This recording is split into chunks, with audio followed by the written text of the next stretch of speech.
Hoje a minha leitura devocional relata a história de um povo que foi diluído. Você sabia que existe um povo, uma nação que foi exterminada e um povo que foi diluído?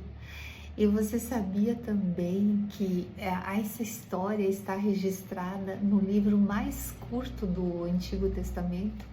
Se resume em um capítulo. O profeta diz assim: Eis que te fiz pequeno entre as nações, a soberba do teu coração te enganou. Ele começa dizendo, e aí ele segue, ele lê. Quem tiver curiosidade de conhecer toda a profecia, leia, é um capítulo só, o livro de Obadias. E aí ele vai dizer que Deus exterminou essa nação porque eles sempre se puseram como inimigos dos descendentes de Jacó, do povo de Israel. E eu vi ali o juízo que Deus proferiu sobre eles, dizendo que ia exterminá-los porque eles sempre se puseram contra Israel, eles se aliavam aos inimigos de Israel para destruir Israel. No dia que os inimigos guerreavam, que Israel estava em calamidade, eles se aproveitavam dessa fragilidade, e isso foi assim abominável aos olhos de Deus, né? E aí Deus extermina essa nação como nação. A nação de Edom, eu fiz uma breve pesquisa, ela não existe mais. E interessante que relata as poucas pessoas que restaram desta nação se diluíram ali com o povo, em parte com o próprio povo judeu e outras partes com povos vizinhos. Então eles perderam totalmente a identidade como povo, como nação, e foi um juízo de Deus contra eles por causa da inimizade constante, quase que perpétua naquele tempo que eles desenvolveram contra Jacó. E daí, por que para mim foi extraordinária essa experiência de hoje?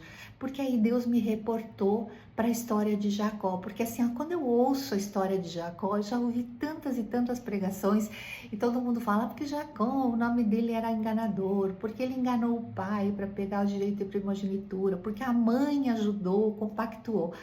Tudo isso é verdade, mas foi o modus operandi do ser humano, da natureza humana, de querer fazer as coisas acontecerem do seu jeito. Por quê? Porque Deus falou que o maior servirá ao menor.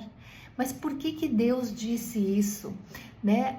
Toda a história na sequência vai nos mostrar isso. Por quê? Porque Esaú não tinha interesse na aliança com Deus. Ele queria o poder da primogenitura e os bens. E Jacó queria aliança, e isso foi tão lindo para mim ver, porque eu confesso para vocês que quando eu ouço pregações explorando esse lado assim feio, né, de Jacó, da forma como ele e a mãe fizeram ali para poder assegurar de que ele estaria sendo abençoado, né, como primogênito para dar continuidade na aliança que Deus tinha com Abraão.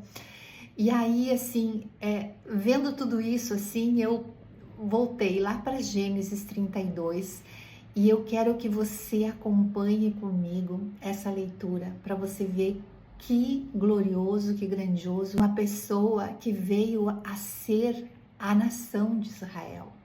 No capítulo 32 de Gênesis já vai narrar a história de Jacó, quando ele já tinha sido ludibriado por Labão, trabalhado 14 anos pela mulher amada, construído família, tido filhos e estava voltando, se colocando numa posição de servo de Esaú, com muitos presentes para apresentar para Esaú, porque ele queria se reconciliar com Esaú.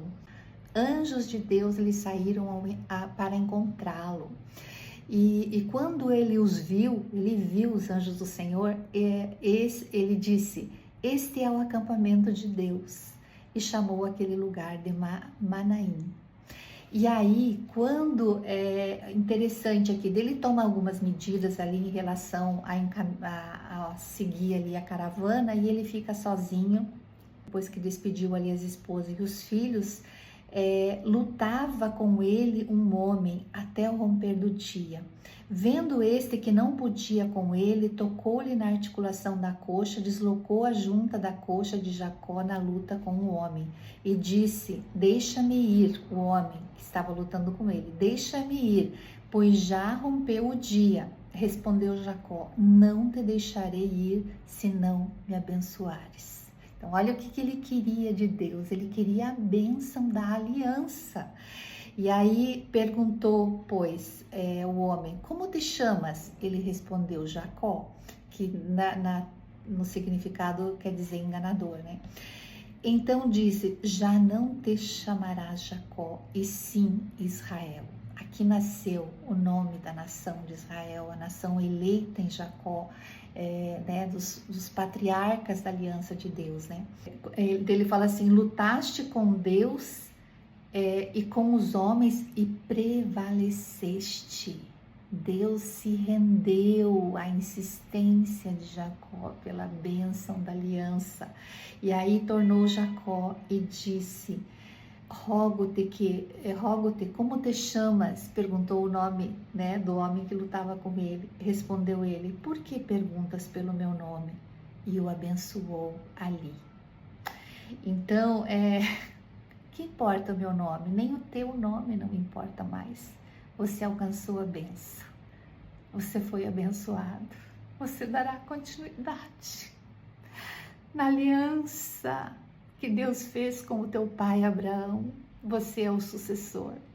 Gente, eu fico tão triste quando eu vejo as ministrações explorando só o aspecto feio do modus operandi humano de Jacó, porque é tão grandioso isso.